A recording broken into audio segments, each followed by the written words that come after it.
Hi everybody, I'm Chris. Welcome to the Blue Collar Beer Gourmet. On this channel I like to drink craft beers, I like to review craft beers, and I don't like to pay a whole lot of money to do it, so usually the beers that I review on this channel come in around the $2 price range.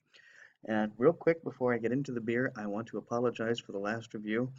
I was getting over being sick. In fact, I'm getting over being sick right now. I really should not have done that review. I was not at full mental capacity, and if the Wasatch White Label Belgian style white ale was your first exposure to this channel, please give me another chance. I'm really sorry about that last one.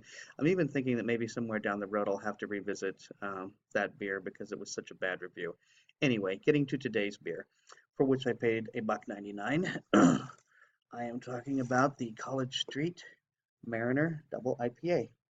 And College Street is a great brewery here in the desert. They're in Lake Havasu City, Arizona. About 2 years ago, I went to their brewery and had lunch and had this beer. And at the time, I gave it a 3.5 on Untapped. Um, that was back in September of 2016.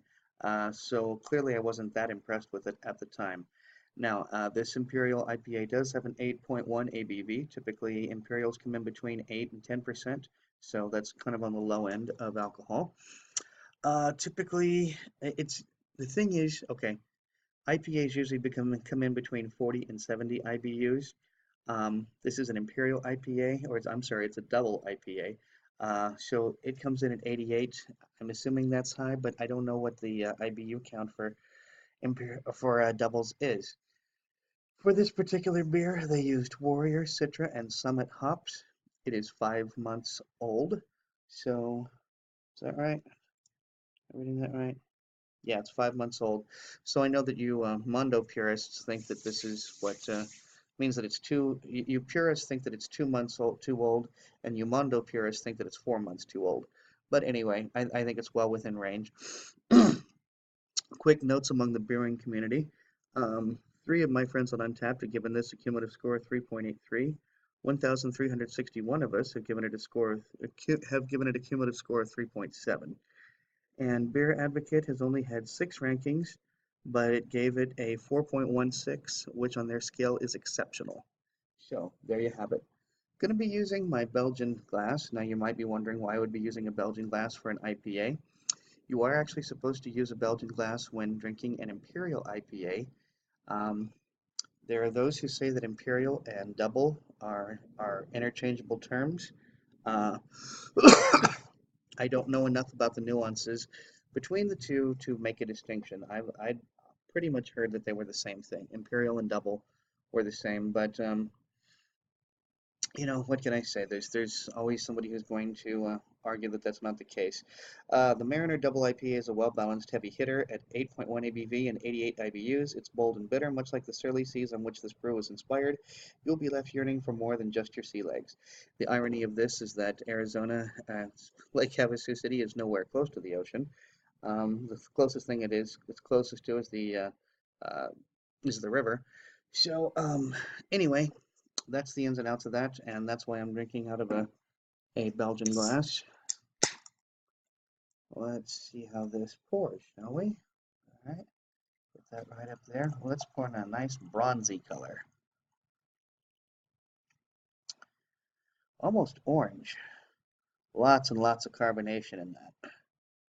That head seems semi-resilient. I'm seeing some bubbles pop, but not crazily. Now what you are seeing is at least 2 shades darker than the true color of this beer. So unfortunately the camera is not doing the job of showing you the color. I'm going to describe that as medium-high carbonation. I have seen higher carbonation, but not too often. That head really doesn't seem to be going much of anywhere. That's fairly resilient. I thought it was semi-resilient, but fairly resilient. I'm going to do a quick beard wipe, see what I come across. And I smell just a little bit of hoppiness, but nothing really substantial. I'm going to go ahead and put my schnoz directly in, see what I can come across.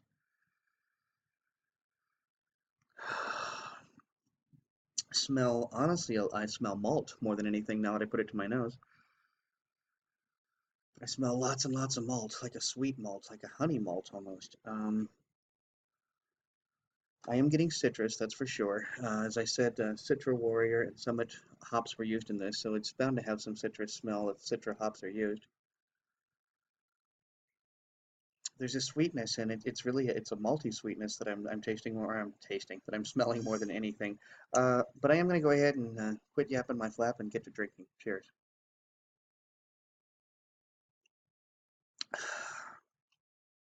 Okay. Well, I really think that I did not give this a high enough ranking last time.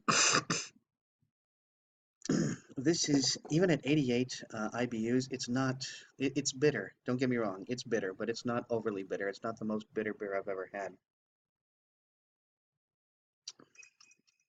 I'm going to describe that as probably a medium-low mouthfeel, a little bit of an alcohol burn, but not much of one really, considering we're all the way up to 8.1. Um, Sort of a dry finish that comes off sweet in the beginning.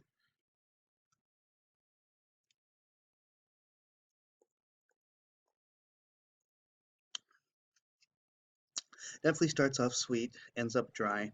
Um, Nice and juicy. You know, I'm tasting hop juice, and I really like that a lot.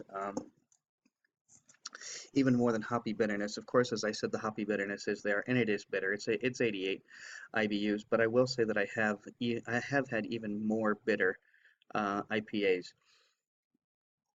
So, as I said, I think maybe I was just being a little too hard on the beers. Of course, I had it with, I had a flight, I had lunch. Maybe it just didn't hit my tongue right based upon what I was eating, which I can't remember because honestly, that was almost 2 years ago. But anyway, I gotta say this is a pretty good beer. I'm gonna be go ahead and giving it. I'm gonna give it a 4.0. I think it deserves a 3.75. I think it deserves a little more than I gave it last time. It's getting that extra 0.25 for coming in a can. So guys, if you like this video, please be sure to like, comment, and subscribe. And until next time, drink good beer and don't break the bank doing it. Cheers.